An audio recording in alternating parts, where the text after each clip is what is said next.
गोकर्ण की गुफा में दो मासूम बच्चियों के साथ रह रही रूसी महिला नीना कुटीना की कहानी जितनी रहस्यमयी दिखती है, असलियत उतनी ही भावनात्मक और जटिल है। मामला अब केवल एक विदेशी महिला की जंगल में रहने का नहीं रहा, बल्कि एक टूटे हुए परिवार और दो मासूम बच्चियों की कस्टडी को लेकर शुरू हुआ अंतर्राष्ट्रीय विवाद का रूप ले चुका है। 11 जुलाई को कर्नाटक के गोकर्ण के रामतीर्थ पहाड़ियों की एक गुफा में पुलिस की एक टीम को जब नीना कुटीना और उनकी दो बेटियां प्रेमा और अमा मिली तो हर कोई चौंक गया। पुलिस को गश्त के दौरान यह गुफा नजर आई, जहां ना तो बिजली थी, ना पानी और ना ही कोई सुरक्षा। भूस्खलन के खतरे वाले इलाके में यह महिला अपनी बेटियों के साथ रह रही थी। पूछताछ में कुटीना ने कहा कि वह प्राकृतिक जीवन जीना चाहती हैं और अपने बच्चों को आधुनिक दुनिया की दौड़ भाग और प्रदूषण से दूर रखना चाहती हैं। लेकिन कहानी यही नहीं रुकी। घटनाक्रम में नया मोड़ तब आया जब नीना के पूर्व पति और बेटियों के पिता ड्रॉर गोल्डस्टीन सामने आए। इजरायली नागरिक गोल्डस्टीन ने बुधवार को बयान जारी कर कहा कि वह अपनी बेटियों की देखभाल करना चाहते हैं।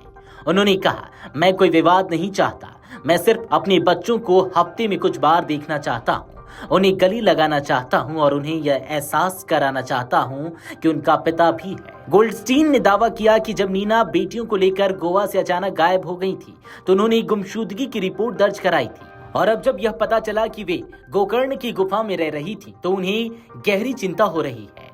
नीना और गोल्डस्टीन की मुलाकात 2017 में गोवा में हुई थी। दोनों भारत और यूक्रेन के बीच घूमते रहे और धीरे धीरे उनके बीच संबंध मजबूत हुए। फिर दो बेटियां पैदा हुई, लेकिन फिर रिश्तों में दरार आई। गोल्डस्टीन का आरोप है कि नीना चाहती थी कि या तो वह उनके साथ एक ही घर में रहें, वरना बेटियों से कोई रिश्ता न रखे। उन्होंने मुझसे कहा था कि अगर मैं उनके साथ नहीं रहता तो बेटियों से भी कोई संपर्क न रखूं। उन्होंने मुझे भावनात्मक रूप से अलग थलग कर दिया, ऐसा कहना है गोल्डस्टीन का। उन्होंने हमेशा बच्चों के लिए पैसे भेजे और हर साल भारत में 6 महीने रहकर बच्चों के साथ समय बिताया।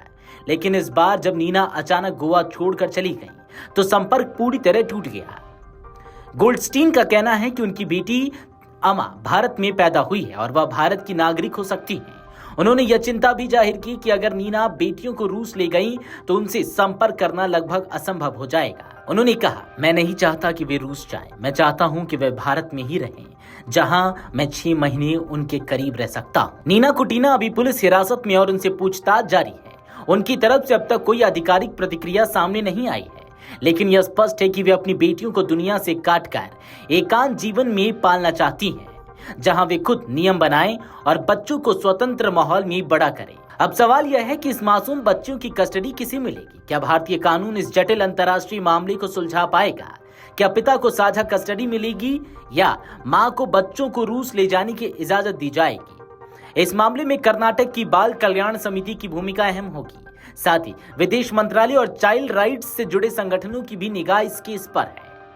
यह पूरा मामला भारत, रूस और इजराइल के बीच एक मानवीय मुद्दा बनता जा रहा है। बच्चों की सुरक्षा, उनका मानसिक विकास और दोनों अभिभावकों का अधिकार, इन सभी पहलुओं पर विचार करते हुए सरकार को फैसला लेना होगा। जब दो देशों के नागरिक एक साथ परिवार बनाते हैं और रिश्ते टूटते हैं तो सबसे ज्यादा असर बच्चों पर पड़ता है।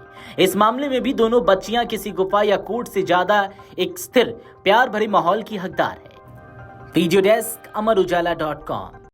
अगर आप ये वीडियो YouTube पर देख रहे हैं तो हमारे चैनल को सब्सक्राइब कर बेल आइकन दबाएं, और Facebook पर देख रहे हैं तो हमारे पेज को लाइक करें। अगर आप ये वीडियो YouTube पर देख रहे हैं तो हमारे चैनल को सब्सक्राइब कर बेल आइकन दबाएं, और Facebook पर देख रहे हैं तो हमारे पेज को लाइक करें।